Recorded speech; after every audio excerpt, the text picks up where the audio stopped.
Es imposible evitar que numerosos pensamientos aterricen en mi mente. No puedo obviar ninguna historia que nazca de los muchos acontecimientos que me rodean. Sueños, experiencias, fantasías. Todo lo que gira a mi alrededor suscita en mí una reflexión, algo que compartir con vosotros. Soy J.V. Ruiz Blasco y os voy a hablar de las anotaciones de un reflexivo.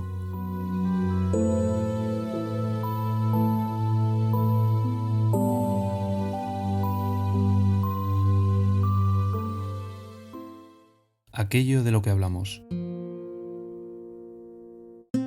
Hola Marcos, ¿quieres compañía? Aquel anciano estaba sentado en una silla de madera antigua. El hedor a soledad impregnaba el ambiente junto con el de la sopa que servirían inminentemente en la cena. Los manteles a cuadros ajados iban a juego con la atmósfera de añoranza que invadía el comedor. Algunos, los más agraciados, lograban cenar juntos en una mesa y gozar recíprocamente de una compañía cuasi obligada, pues no era elegida por nadie, pero que estaban dispuestos a aceptar. Las paredes blancas amarillentas y las losas del suelo anunciaban un lugar antiguo, tanto como sus invitados. Las monjas que regentaban el lugar, escasas hoy en día, intentaban servir las diferentes comidas con dulzura y amor, empatizando con sus moradores, pues ellas también habían sido víctimas del tiempo y la gravedad. Su dedicación admirable y la compensación moral hacia aquellos viejecitos, como yo los llamaba en mi adolescencia, eran su motivación para seguir día tras día. Pero Marcos llamó especialmente mi atención, sobre todo al verlo allí sentado solo. Mientras ponía los cubiertos y las hermanas preparaban los carritos con los platos, algunos voluntarios decidíamos arrimar el hombro para aportar nuestro pequeño grano de arena ante el peso de la cruz que ellas tenían que soportar. Con humildad ponían todo a disposición de aquellas personas que no tenían a nadie más salvo a ellas. Pero el suspiro de aquel señor sin pelo, con gafas y ojos verdes, despertó en mí un gran interés, pues en cierta manera su energía me contagió. La orden era clara: ayudad en lo que podáis, pero si alguien desea compañía, es prioritario. Mi piel se erizó ante tal precepto. No podía afirmar que mi presencia y mi compañía fueran requeridas, pero decidí preguntar descaradamente. De esta manera podrían contestarme de la misma forma sin que la educación obligase a nada. Por favor, siéntate. Acompañó sus palabras con un gesto de invitación a sentarme en la silla vacía que tenía justo enfrente de la suya, al otro lado de aquella pequeña mesa calzada. Las hermanas me han dicho que te llamas Marcos. Así es, joven, sin abreviaturas ni vacilaciones. Sonrió. ¿Tienes familia? La pregunta que hice fue de lo más atrevida, pero no me importó. Nuestro tiempo allí se limitaba a la hora de la cena y algunos minutos más. Aquella persona transmitía una luz especial y algo que me decía que debía estar allí. La familia. Otra pregunta descarada e impertinente por mi parte. Por supuesto, tengo un hijo. ¿Y tú? ¿Dónde está su hijo? Mi trato se tornó incordial, pues la persona que estaba situada enfrente de mí merecía tal respeto. De paso aproveché para evitar hablar de mí. No me molestaba en absoluto, pero consideraba que él tendría cosas mucho más interesantes que contar. Está lejos de aquí, suspiró mientras su mirada se perdía a su derecha hacia el suelo. ¿Cómo de lejos? ¿Trabajando? Dos preguntas en una aún a riesgo de ser ignorado. Lo suficiente, joven. Seguía sonriendo. No puede venir a verme. Su mirada esta vez se perdía hacia su izquierda. Observé aquel extraño comportamiento, aunque a priori no le di excesiva importancia. Cuando los años pesan, tendemos a adquirir determinados vicios y manías. Fue entonces cuando comprendí que aquella sonrisa escondía algo. ¿Qué puede contarme de su familia? Podría contarte muchas cosas, joven, pero me temo que no debo hacerte perder el tiempo con mis historias. Haremos algo. Dime qué quieres saber y yo intentaré no aburrirte desviándome de la conversación. Si lo hago, siéntete libre de interrumpirme. Otro voluntario más joven que yo depositó un plato de sopa del carrito para Marcos. Los cubiertos, enrollados en una servilleta de papel, continuaban intactos. ¿No va a comer mientras hablamos?, pregunté. Está caliente.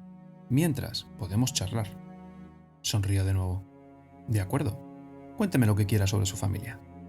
Aquello que más le guste contar o de lo que más le guste presumir. Acompañé la frase de una mueca característica mía, desplazando el labio hacia un lateral. Mi mujer falleció hace 10 años. Mi hijo vive ocupado con su trabajo y su familia y viene a verme cuando puede. Sus obligaciones son grandes y la distancia que nos separa también, pero hablo a menudo con él.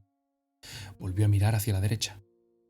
Fue entonces cuando recordé un reciente artículo que desmentía la creencia popular de que una persona dice la verdad si mira hacia la izquierda, pues está recordando un suceso, y por el contrario miente si lo hace hacia la derecha, pues construye algo no real en su mente.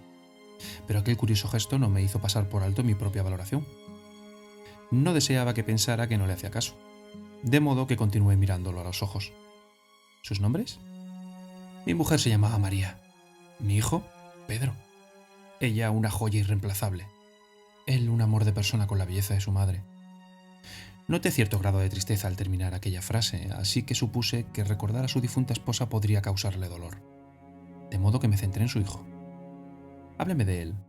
¿De qué trabaja? ¿Tiene hijos? Es médico. Tiene 2 hijas, mis 2 nietas fabulosas. Interesante. ¿Cómo son?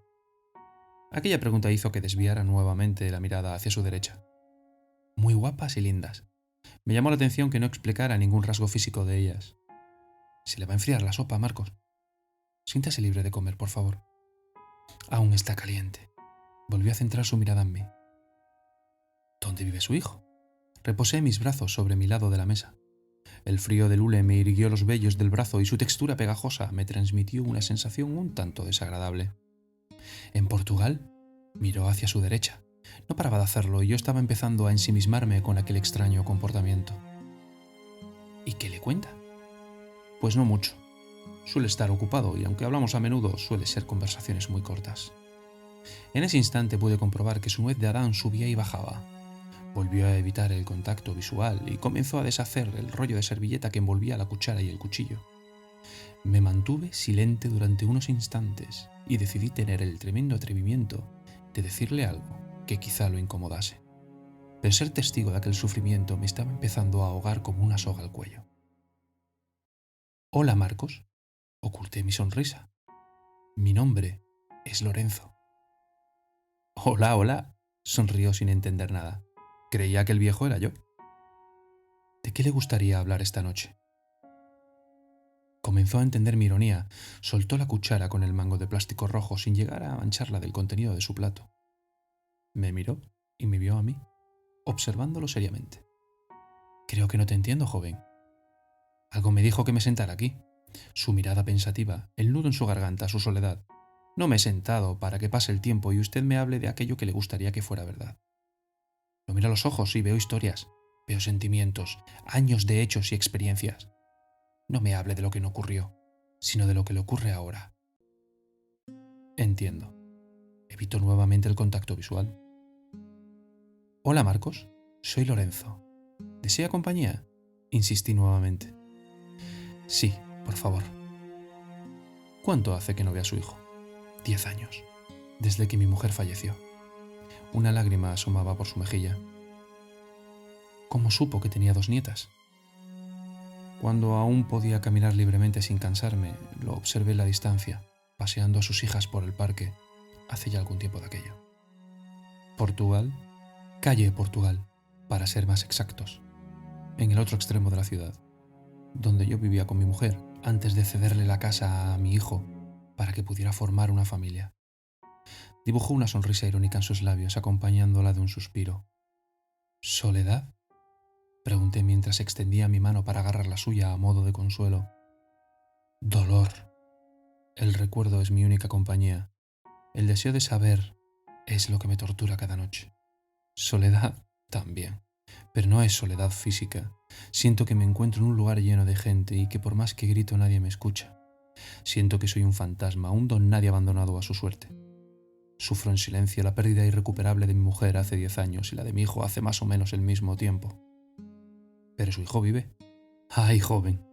Hay una pérdida aún más dolorosa que la terrenal, la espiritual, la que alguien practica voluntariamente aún existiendo. ¿Ha probado llamarle? Pronuncié aquella pregunta con extrema torpeza. Lo amo, lo quiero con locura, jamás me atreveré a causar en él una preocupación por pequeña que ésta sea, y generar el deber inexcusable de tener que venir a verme, pues aunque lo hiciera contra su voluntad, es cuando más solo me sentiría. Es lo que mi mujer habría hecho. Es mi pequeño homenaje a él y a ella. Pude ver agua en sus ojos. Si lo desea, podemos hablar de otra cosa, dije con cautela. No deseaba que pensara que no quería escuchar aquello. Nuestra conversación fue interrumpida por una de las hermanas. «¿Otra vez sin comer, Marcos?», parecía preocupada. «No tengo hambre», cambió su tono de voz acompañado de una sonrisa artificial. «Además voy a retirarme, si a Lorenzo no le molesta. Estoy algo cansado», sentenció. «Debo reconocer que ha sido una conversación intensa, corta, pero intensa. Aunque no lo parezca, joven, me ha gustado mucho conversar contigo». La hermana se marchó al ver que mi acompañante se levantaba de su silla. «¿De veras?», pregunté con sinceridad para intentar arrancar más palabras de sus labios.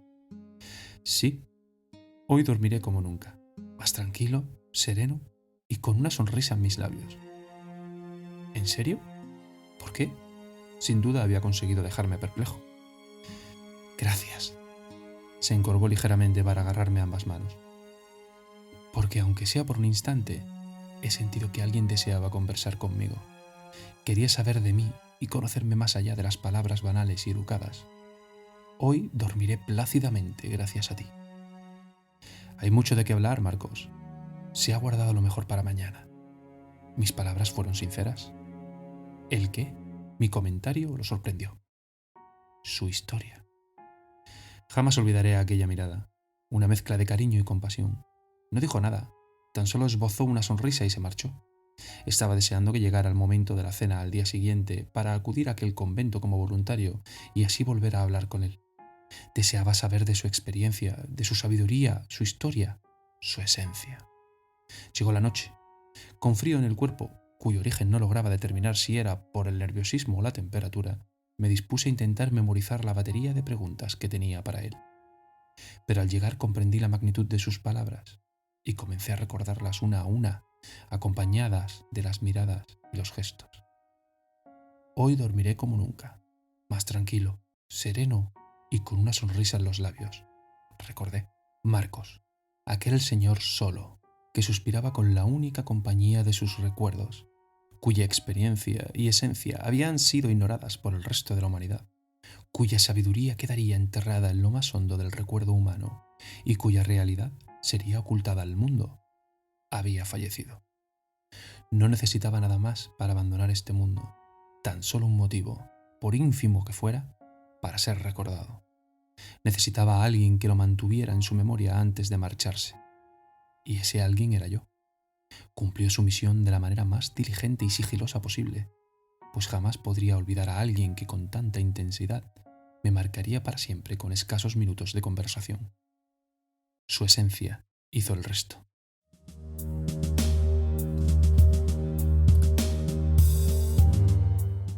Si te ha gustado este relato, no dudes en seguirme en las redes sociales. Esta historia y muchas más en mi blog, anotacionesdeunreflexivo.wordpress.com. Hasta la próxima.